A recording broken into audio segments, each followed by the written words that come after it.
बिस्मिल्लाहिर्रहमानिर्रहीम। अस्सलाम वालेकुम नाज़रीन, मैं हूं साकिब बशीर। मेरे साथ मौजूद हैं सीनियर सहाफ़ी मतीउल्लाह जान साहब। आज हम बात करेंगे 63A नज़रसानी जो सुप्रीम कोर्ट में समात होना थी, लेकिन जस्टिस मुनीब अख्तर आज बेंच में नहीं बैठे और उसके बाद समात जो है वो बज़ाहिर कल 11:30 बजे तक मुलतवी हुई, या आप ये कहें कि दोबारा से बेंच बनेगा या क्या होगा। इस सारे तनाजुर पे हम बात करने की कोशिश करेंगे। नंबर वन कि आज का जो ऑर्डर जारी हुआ है, क्या ये जुडिशल ऑर्डर इस तरह जारी हो सकता है या नहीं हो सकता। नंबर टू हम बात करेंगे कि जस्टिस मुनीब अख्तर ने जो ख़त लिखा, क्या उस ख़त का कोई असर होगा। नंबर थ्री कि इस वक्त तक जो कमेटी का इजलास है वो अभी खबरें आ रही हैं कि अभी तक इजलास दोबारा नहीं हुआ। Committee practice and procedure committee के जिसमें बेंच की दोबारा तश्कील के लिए मामला जाना है और एक जज जस्टिस मुनीब अख्तर की जगह जो है वो शामिल होना है। इस सारे जो है वो सिनेरियो पे तनाजुर पे बात करेंगे, क्योंकि आज की जो ऑर्डर शीट आई है उस ऑर्डर शीट में अभी प्रेजेंट लिखा गया है जस्टिस मुनीब अख्तर को, वो एक गलती हुई होगी यकीनी तौर पर। लेकिन क्या ऑर्डर जारी हो सकता था और इस ऑर्डर के क्या असरात हैं और कल क्या हो सकता है। मतीउल्लाह जान साहब से पूछेंगे। सर ये बताएं, सबसे पहले तो आज का जो ऑर्डर आया है उस ऑर्डर में उन्होंने सिंपल लिखा है कि सारा कहानी लिख के जो पहली बात तो ये है कि क्या 5 जजेस का बेंच था, एक आया नहीं है, 4 बैठ के जुडिशल ऑर्डर कर सकते हैं या नहीं कर सकते। और जो ऑर्डर में उन्होंने लिखा है कि ये मुनीब अख्तर साहब के सामने प्लेस करें, तो वो क्या मतलब अब होगा क्या। देखिए, पहली बात तो ये है कि आज 5 जजों को बैठना चाहिए था और इन 5 जजों में 2 जज ऐसे हैं जिन्होंने इस बेंच को तश्कील दिया है। वो हैं जस्टिस अमीनुद्दीन खान और चीफ जस्टिस काजी फाइज साहब, क्योंकि ये दोनों जजेस कमेटी का हिस्सा हैं और ये वो कमेटी है जो कि एक सदारती ऑर्डिनेंस की पैदावार है। और ये सदारती ऑर्डिनेंस ही था जिसके बारे में जस्टिस मंसूर अली शाह ने ख़त लिखा और ये बताया कि सदारती ऑर्डिनेंस की शक्ल में जो ये कमेटी बनी है, इसके हवाले से पहले फुल कोर्ट को एतमाद में लेना चाहिए था। महकमाना सतह पर एक चीफ जस्टिस जो सरबराह है, इंतज़ामी सरबराह है सुप्रीम कोर्ट में, तो उसको तमाम फुल कोर्ट के जजेस को चाय की प्याली पे बुला के एक फुल कोर्ट इंतज़ामी इजलास में उन्हें बताना चाहिए था कि आज से हमारे कवायद ये हो गए हैं। मगर चीफ जस्टिस काजी फाइज साहब ने एतमाद में नहीं लिया, जिसके ऊपर जस्टिस मंसूर अली शाह ने ख़त लिखा और उस ख़त के बाद चीफ जस्टिस काजी फाइज साहब ने एक जवाबी ख़त लिखा और जस्टिस मुनीब अख्तर जो हैं उनके ख़िलाफ़ संगीन इल्ज़ामात लगाए। और वो ऐसे गैर मुतलका और मज़ाक़ खेज़ इल्ज़ामात थे जो मेरे ख्याल में कोई जज किसी जज के ख़िलाफ़ नहीं लगा सकता। इसके बावजूद आज ये तवक्को कर रहे थे सब लोग कि जस्टिस मुनीब अख्तर जो हैं उन तमाम इल्ज़ामात का आज कोर्ट में आके बेंच में बैठ के चीफ जस्टिस काजी फाइज साहब के मुँह पे बैठ के वो तमाम जवाब देंगे। लेकिन उन्होंने बहुत, मैं समझता हूँ, ग्रेस शो की, समझदारी का मुजाहरा किया। उन्होंने एहतराम मलूज़ खातर रखा सुप्रीम कोर्ट का कि यूँ बैठ के वो ऐसे इल्ज़ामात थे जो कि सुप्रीम कोर्ट के डेकोरम के ख़िलाफ़ थे, जो लैंग्वेज यूज़ की काजी फाइज साहब ने, तो वो नहीं चाहते थे कि उन्हीं की ज़ुबान में उनको जवाब दें, तो वो आए ही नहीं। जब वो आए नहीं तो पहली बात तो ये है कि काजी फाइज साहब ने वो कुर्सी खाली रखी। अच्छा, उनका दिल नहीं कर रहा था कि वो ये शो करें कि शायद हमारी ये 5 कुर्सियाँ नहीं हैं बल्कि ये 4 हैं, तो उन्होंने कुर्सी बिछा के रखी। और उसके बाद जैसे आपने खुद कहा कि ऑर्डर में भी जस्टिस मुनीब अख्तर का नाम उन्होंने प्रेजेंट में शो किया। अच्छा, वैसे और ये आज़रा तफन्नुन कि जब ये जजेस एक तो तकरीबन 20-25 मिनट जो है देर से आए, तो जब आए थे तो जैसे जमाल खान मंदोखेल, क्योंकि राइट साइड पे और जमाल खान मंदोखेल और चीफ जस्टिस के दरमियान कुर्सी खाली थी, तो उनको बताया होगा कि कुर्सी खाली रखनी है या वैसे ही ये। देखिए, मेरे ख्याल में तो ये कुर्सी खाली नहीं होनी चाहिए थी। मुझे लगता है कि चीफ जस्टिस काजी फाइज साहब ने ये भी साबित करने की कोशिश की कि अगर जस्टिस मुनीब जिस्मानी तौर पे मौजूद नहीं थे तो वो रूहानी तौर पे वहाँ मौजूद थे। और अगर चीफ जस्टिस काजी फाइज साहब का बस चले तो क्योंकि उनके बावजदाद ने तहरीक पाकिस्तान में बड़ा किरदार अदा किया है, तो वो कायद-ए-आज़म मोहम्मद अली जिन्ना का नाम भी जो है आज के ऑर्डर में शामिल कर देते कि वो भी प्रेजेंट थे, क्योंकि उनकी भी पीछे तस्वीर लटकी होती है। तो बहरहाल कहने का मकसद ये है कि जजेस कमेटी जिसके 2 मेंबरान इस बेंच का भी हिस्सा थे, उन्होंने 5 जजों का बेंच बनाया था। और अगर जस्टिस मुनीब जो थे वो नहीं आ रहे थे तो इन 4 जजों को कमरा अदालत में दाखिल ही नहीं होना चाहिए था, क्योंकि ये जजेस कमेटी के फैसले की भी खिलाफ वर्जी है। ठीक है। तो जज और ये 4 जजेस बैठ के जिस तरह ऑर्डर जारी कर रहे हैं, ये तो ऑर्डर तकनीकी एतबार से, कानूनी एतबार से ये ऑर्डर जारी नहीं हो सकता था। वो सिंपल आके उनका स्टाफ जो है, उनका अमला ये ऐलान कर देता कि आज का बेंच टूट गया है, जैसा कि आम अदालतों में होता है हाई कोर्ट्स में तो होता है, जब बड़ा बेंच जो है उसमें से जज नहीं आता, बेंच टूट जाता है, तो वो मैसेज भेज देते हैं। जजेस आगे नहीं बताते कि ये हुआ वो हुआ, मैंने ये किया, उन्होंने ये किया, मैंने ये किया। अब ये और मैं इत्तेफाक भी नहीं करता, मैं इत्तेफाक नहीं करता, और कोई जज जो है वो तकरार करते हैं और फिर ऑर्डर भी लिख दिया 3 सफ़ों का टाइप करा के, और उस ऑर्डर में जस्टिस मुनीब अख्तर को प्रेजेंट में लिख दिया। मेरे ख्याल में इससे ज़्यादा जुनूनियत मैंने नहीं देखी है। सुप्रीम कोर्ट के जजेस को जो है सुप्रीम कोर्ट का और कम से कम उस ऑर्डिनेंस के तहत बनी हुई जजेस कमेटी के हुक्म की तो पासदारी करनी चाहिए थी। और ये दोनों जजेस उस 4 जजों में बैठे हुए, मुझे तो इस बात की हैरानी है कि वो खुद ही अपने ही फैसले की खिलाफ वर्जी कर रहे हैं जो उन्होंने बतौर जजेस कमेटी अरकान लिया था। तो मुझे ये बड़ा ही अजीब लगा, और मुझे लगता है कि 25 दिन जो हैं वो दिन ब दिन एक एक लम्हा जो है वो कम हो रहा है, और चीफ जस्टिस काजी फाइसा जो है वो बजाय डेस्परेट होते जा रहे हैं कि जल्द से जल्द इस बात का फैसला। अच्छा, एक आगे बढ़ते हैं। एक सवाल ये भी है कि बहुत बड़ी बात हो रही है कि क्योंकि 25 दिन रह गए हैं, एक तो चीफ जस्टिस काजी फाइसा आउट गोइंग है और इतने अहम केस उन्होंने लगाया है। जस्टिस मुनीब अख्तर ने आज का जो ख़त लिखा है उसमें उन्होंने जिक्र किया है कि अक्टूबर से लेकर जुलाई तक तकरीबन ये 9 माह बनते हैं, तो 9 माह उन्होंने कहा कि कहीं हमें प्रपोज नहीं किया गया 63A का केस। तो पहली दफ़ा 19 जुलाई को ये सामने आया था, और 19 जुलाई को जो प्रपोज किया गया था बेंच चीफ जस्टिस की जानिब से, उसमें जस्टिस मंसूर अली शाह, जस्टिस याया और जस्टिस अमीनुद्दीन खान थे, और 23 को उन्होंने खुद ही जो बेंच है वो तब्दील भी कर लिया। और अभी जो एक इम्कान जाहिर किया जा रहा है कि हुकूमत जो है वो तरमीम का जो है वो उनका इंतज़ार कर रही है 63A की, या तो सस्पेंशन हो जाए या उनके हक में जो मंजूर हो जाए नज़रसानी, तो उसमें तरमीम वो लेकर आए। और उनमें एक 68 जो है वो आईनी अदालत के चीफ जस्टिस की 68 साल जो है उम्र का भी एक मामला है। तो क्या इस लिहाज से कन्फ्लिक्ट ऑफ इंटरेस्ट नहीं बनता कि चले चीफ जस्टिस को कहते हैं कि मैंने नहीं लेना, लेकिन गवर्नमेंट साइड से एक सोच तो मौजूद है?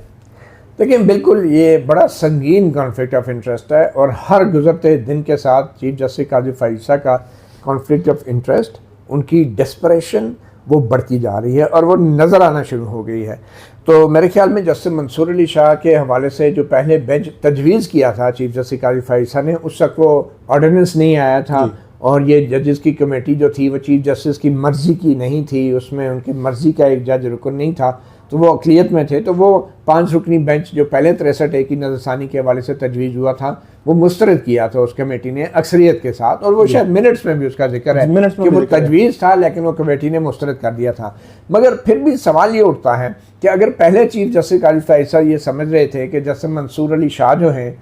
वो इस बेंच की सरबराही कर सकते हैं, और वो खुद नहीं आना चाह रहे थे, और पहले वो समझ रहे थे कि मुझे इस बेंच की सरबराही नहीं करनी चाहिए थी, और इसीलिए जस्टिस मंसूर अली शाह का नाम तजवीज़ किया था, तो फिर अब ऐसा क्या हुआ है, इतनी क्या जल्दी थी कि वो जो काम कोई और शायद नहीं कर सकता था, चीफ जस्टिस काजी फाइसा ने कहा कि वो मैं ही करूँगा, और अपने आप को इस 5 रुकनी बेंच की सरबराही उन्होंने सौंप दी। तो हो ये रहा है कि अब जस्टिस अमीनुद्दीन खान और जस्टिस चीफ जस्टिस काजी फाइसा इस ऑर्डिनेंस के तहत जो कमेटी डली है इनकी या कमेटी बनी है इनकी, तो ये अब खुद ही अपने ऊपर मुश्तमिल बेंचेस बना के अहम आइनी मामलात के ऊपर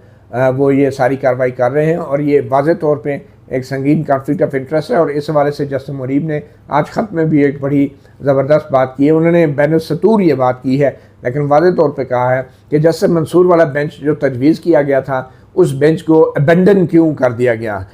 और हालांकि मैं समझता हूँ कि मुस्तरद हो चुका था, लेकिन फिर भी जस्टिस मुनीब का ये कहना है कि वो अबेंडन किया चीफ जस्टिस काजी फाइसा ने, और ख़ुद अपने आप को इस 5 रुकनी बेंच की सरबराही उन्होंने कमांड संभाल ली, और इसकी वजूहात जो हैं वो बकौल जस्टिस मुनीब अख्तर के वो सबको मालूम है। तो जस्टिस मुनीब जो है बड़ी कम बात करते हैं, वो डायरेक्ट अटैक नहीं करते, तो लेकिन उन्होंने बैन सतूर बहुत कुछ कह दिया कि सबको पता है कि चीफ जस्टिस काजी फाइसा क्यों इस 63A की नज़रसानी वाले केस की बेंच की सरबराही करना चाहते हैं। इसमें जब जस्टिस मुनीब अख्तर थे, जस्टिस मंसूर अली शाह थे और चीफ जस्टिस काजी फाइसा थे, ये अक्टूबर से लेकर तकरीबन मेरे ख्याल में अप्रैल मई तक जो है वो ऐसा तासुर नहीं आ रहा था बाहर कि जो है वो शायद जस्टिस मंसूर अली शाह और मुनीब अख्तर ने कोई मुनापली बना ली है, नहीं वो इत्तेफाक ही नहीं कर रहे, ऐसा कोई तासुर नहीं आ रहा था। ये खैर मेरे ख्याल में मई जून या जून के बाद जो है वो ये तासुर आना शुरू हुआ कि शायद जस्टिस मंसूर अली शाह और जस्टिस मुनीब अख्तर ने कोई मतलब वो जो है वो एग्री नहीं कर रहे। ख़ास तौर पर वो जो नज़रसानी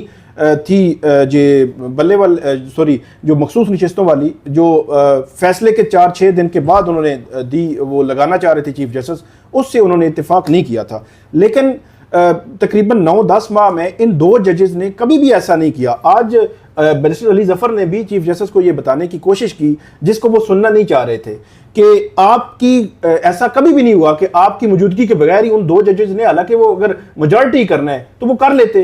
तो उन्होंने 9 माह ऐसा कुछ नहीं किया। तो क्या चीफ जस्टिस काजी फाइज साहब जिन्होंने 23 सितंबर का जो इजलास है जस्टिस मंसूर अली शाह के एतराज़ात सबको साइड पे करके कर लिया 2 जजेस ने, क्या कल वाला इजलास या रात गए होता है या कल होता है तो वो भी जस्टिस मंसूर अली शाह के बगैर ही करेंगे क्योंकि उनके जो क्वेश्चन है उनको एड्रेस तो नहीं किया गया। देखिए बैरिस्टर अली ज़फ़र की जो बात मैं समझा हूँ, एक तो उसका पहलू अखलाकी पहलू भी है कि देखें कुछ थोड़ी सी कर्टसी होती है, कोई इज़्ज़त एहतराम होता है साथी जजों का जो कि ज़ाब्ता अखलाक का भी तकाजा है, मगर ये बात कानूनी थी। बैरिस्टर अली ज़फ़र की दलील जो मैं समझाऊँ वो ये कहना चाह रहे हैं कि ये जो जजेस कमेटी है ये 3 रुकनी है और ये 3 रुकनी से कम जजेस बैठ नहीं सकते। बिल्कुल वैसे ही कि अगर चीफ जस्टिस नहीं आता तो ये नहीं हो सकता कि 2 जजेस बगैर चीफ जस्टिस के फैसला कर दें। तो इसके पीछे कानूनी तकाजा यही है कि ये 3 जो अरकान है ये कोरम है जजेस कमेटी का, और जब तक 3 जजेस बैठेंगे नहीं तो उस वक्त तक ये तय नहीं होगा कि अक़लियत में 2 जजेस हैं या 1 जज है और अक्सरियत में 2 जजेस हैं। तो ये अक़लियत और अक्सरियत का जो मकसद ही यही है कि 3 जजेस हों, और अगर 2 जजेस में इख्तलाफ हो जाए, थोड़ी देर के लिए तसव्वुर कर लें कि 2 जजेस बैठ भी सकते हैं, तो अगर उनमें इख्तलाफ हो जाए तो फिर क्या होगा?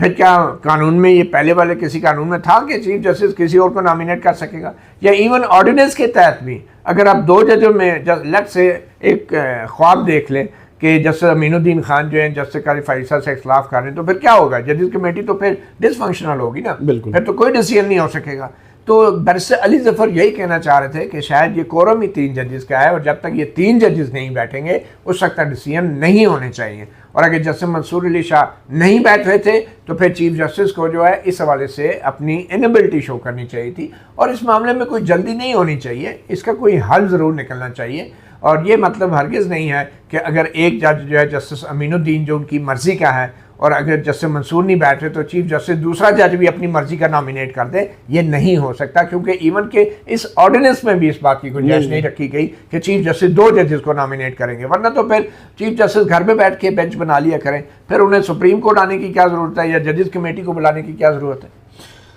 एक चीज़ और बताइएगा 63A नज़रसानी के हवाले से। 63A जो आइन का आर्टिकल है नाजरीन, उसमें यह लिखा हुआ है कि अगर कोई पार्टी हदायत के ख़िलाफ़ जाकर वोट देता है तो वो नाअहल होगा। लेकिन जब इस पे फैसला दिया उस वक़्त के चीफ जस्टिस उमर अता बंदयाल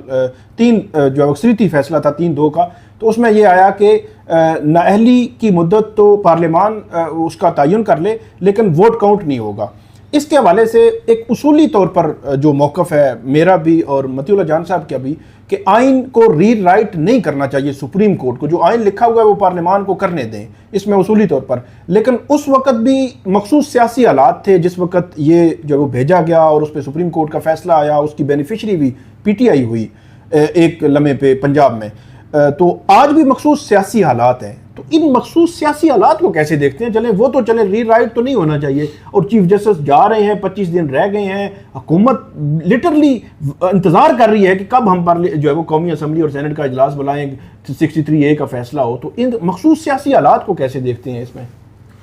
देखिए, पहले भी हम ये कह रहे थे कि वो जो उमर अता बंदयाल के बेंच का बल्कि जस्टिस मुनीब अख्तर का लिखा हुआ फैसला है वो फैसला आइन को री राइट किया गया है। और पहले भी हम ये कह रहे थे कि ये री राइट नहीं हो सकता क्योंकि ये अल्फाज आइन में नहीं है कि वोट शुमार नहीं होगा। ये बड़ी सिंपल सी एक बात थी। आज भी हम ये कह रहे हैं कि ये जो आज भी उस जो दुरुस्त अगर फैसला करने भी जा रहे हैं तो इसके पीछे भी एक सियासी मफाद है, इसके पीछे कॉन्फ्लिक्ट ऑफ इंटरेस्ट है, इसके पीछे बदनीयती है।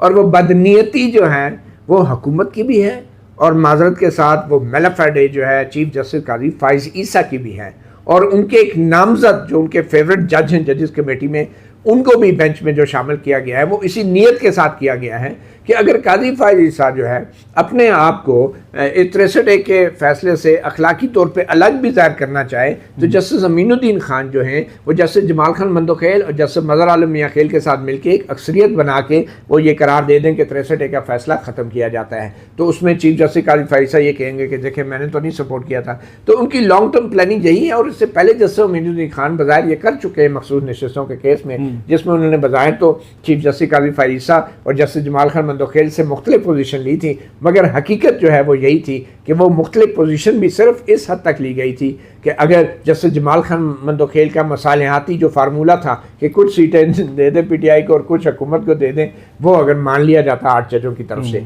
तो मुझे ये लग रहा है कि ये जो अब कार्रवाई हो रही है ये भी बदनीयती पर मबनी है, ये मेलाफेडे है और इसके पीछे मकसद सिर्फ ये है कि 25 अक्टूबर से पहले हर हाल में इसका फैसला करना है, क्योंकि 25 अक्टूबर के बाद जो है वो फिर चीफ जस्टिस काजी फायज ईसा अगर रिटायर हो जाते हैं तो फिर जस्टिस मंसूर अली शाह अगर सुप्रीम कोर्ट में आ जाते हैं तो मौजूदा हुकूमत के लिए बड़े मसाइल पैदा हो जाएंगे, क्योंकि सबसे पहला तो वो काम ही यही करेंगे कि भाई मखसूस नशिस्तों का फैसले पर अमल दरामद क्यों नहीं हुआ। वो इलेक्शन कमीशन को भी कटारे में खड़ा करेंगे और तमाम मुतल्लिका इदारों को और कटारे में खड़ा होना पड़ेगा कि जो मखसूस नशिस्तों के हवाले से फैसले पर अमल दरामद नहीं कर रहे। और PTI जिसको सुप्रीम कोर्ट पार्लिमानी पार्टी डिक्लेयर कर चुकी है, तो वो पार्लिमानी पार्टी को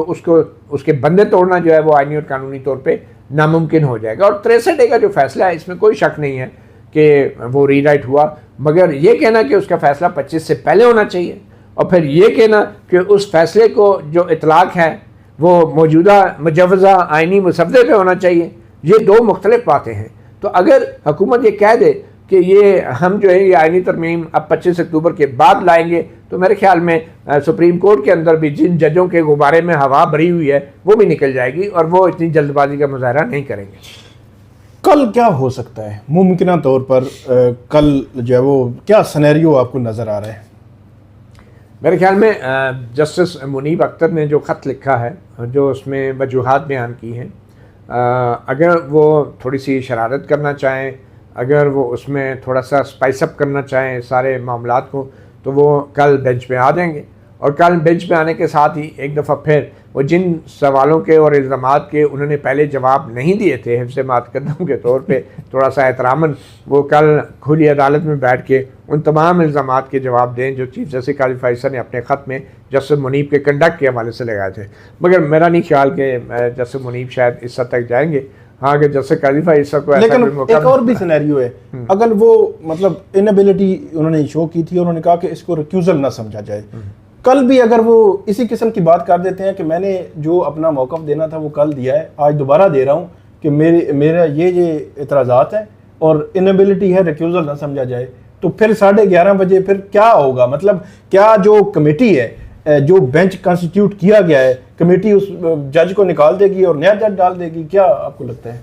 देखिए, कमेटी तो अब ये रही नहीं है ना, ये तो किचन कमेटी होगी ना, ये तो कोई कमेटी तो नहीं है ना कि 2 जज जो बेंच पे बैठे हैं वो तो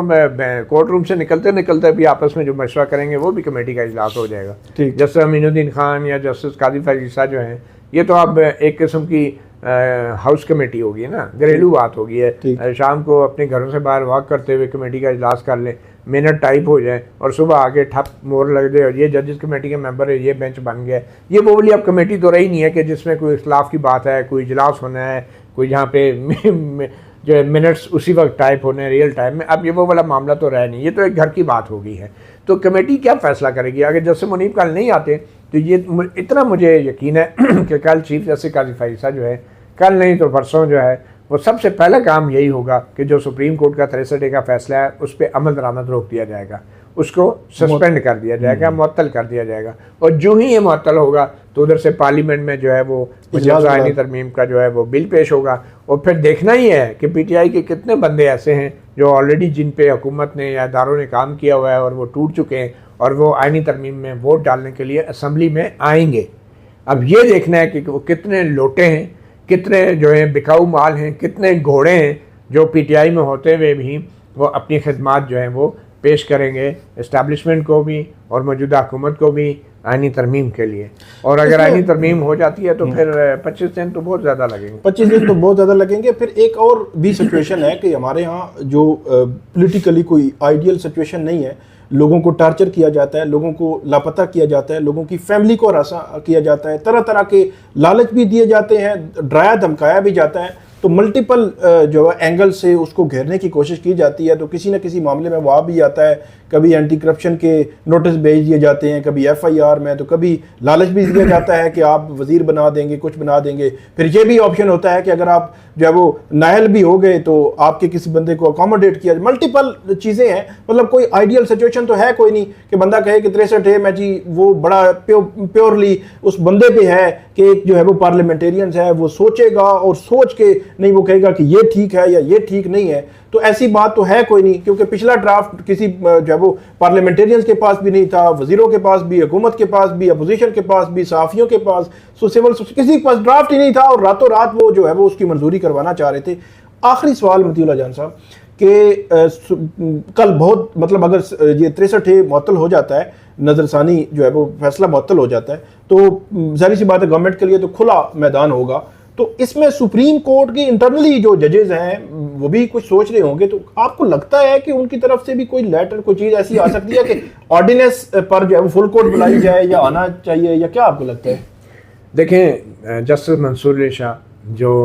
इस वक्त मुस्तकबिल के चीफ जस्टिस हैं, जस्टिस मुनीब अख्तर जो कि फ्यूचर के चीफ जस्टिस हैं, उन दो सीनियर जजेस ने बरमला तौर पे खुलेआम अपने खतूत के ज़रिए चीफ जस्टिस काजी फ़ाइसा के जो ऑर्डिनेंस के हवाले से एक रद्द अमल है और फुर्तियाँ हैं, उनके ऊपर अपने तहफ़्फ़ुज़ात का इज़हार कर दिया। अब इन दो जजों को ने जो खुलेआम अपने तहफ़्फ़ुज़ात का इज़हार किया है, वो उसका मकसद ही यही है कि ऑर्डिनेंस के तहत बनाई गई इस जजेस कमेटी के फ़ैसलों की सूरत में जो बेंच बन रहा है वो बेंच गैर आइनी है, और इस हवाले से फुल कोर्ट की जो है एक एतमाद में लेना चाहिए था चीफ जस्टिस काजी फ़ाइसा को। अब अगर कल जो है एक नया जज डाल दिया जाता है, और फिर एक सवाल ये भी है कि वो जज कौन सा होगा, वो नईम अफगान साहब होंगे। अब तो ज़्यादा जज तो काजी साहब के साथ है नहीं, तो कौन सा हो सकता है? मतलब आप नईम अख्तर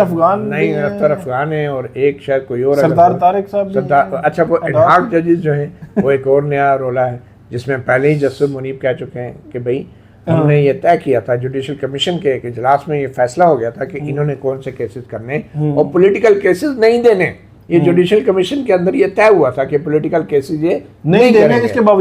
बावजूद भी ये 63A वाले बेंच पे जस्टिस मज़हर आलम मियां खेल को बिठाया गया है, और हालांकि वो रिटायर्ड हैं, उनको ऐसे बिठाया गया जैसे वो रिटायर हुए नहीं थे और वो वन ऑफ द ऑथर थे उस जजमेंट के। तो रिटायर्ड जज को फिर आप लोगों को घरों से बुला के फिर इसी तरह सारों की नज़रसानियाँ जो है वो निपटाएं, ये कह के जी वो ऑथर जज थे। फिर ये मयार बना लेना कि जो ऑथर होगा उसी को एडहॉक लगाया जाएगा, फिर ये मयार बना लें, आप वो भी नहीं कर रहे। तो बहरहाल ये एक सवाल होगा। अब अगर कल 5 जजों का बेंच बैठ जाता है और वो बेंच जो ही बैठता है, तो मेरे ख्याल में इस बेंच के किसी भी फैसले से पहले, चाहे वो 63A के फैसले को मुअत्तल करना है, उससे पहले जो सुप्रीम कोर्ट के बाकी जजेस हैं उनको वाज़ेह तौर पे एक मौक़िफ़ लेना होगा। वो जो कहते हैं ना, जो मुक्का लड़ाई के बाद याद आए वो अपने मुंह पे मार लेना चाहिए। कल का दिन बड़ा क्रूशल है, बड़ा अहम है, और सुप्रीम कोर्ट के जो जजेस हैं जो ये समझते हैं कि ऑर्डिनेंस की सूरत में जो चीज़ हुकूमत लाई है उसने सुप्रीम कोर्ट के अंदरूनी मामलात में मुदाखलत की है, फुल कोर्ट की जो जजमेंट थी उसके जो पैरामीटर थे